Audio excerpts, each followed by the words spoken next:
Talisay City Jail Female Dormitory personnel mopahigayon og fun run fundraising activity. Ang mahipos nga pondo, itabang unya sa mga bagulang nakagawas nga mga babayeng persons deprived of liberty kon PDL sa Talisay City BJMP.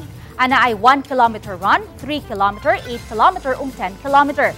Diin ang registration fee nagkantidad og 500 pesos, 600, 800 ug 900 pesos.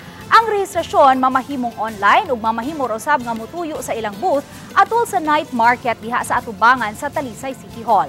Matud sa Warden, Jail Senior Inspector Marion Gail Bernadette Dongan, nga puhunan alang sa negosyo ang ilang itabang sa mga gawasnong PDL. Paagi kini aron maabagan sa panginabuhian ang gawasno ng mga kababayeng ang PDL aron dili na mahaylo pa sa paghimo og illegal nga kalihukan.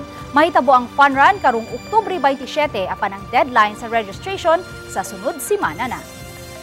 Sari-sari store livelihood package, yun po yung isa sa mga natin na ibibigay after the fun run. So makikita nyo po yung proceeds ng fun run natin, mabibigay din agad-agad after ng event.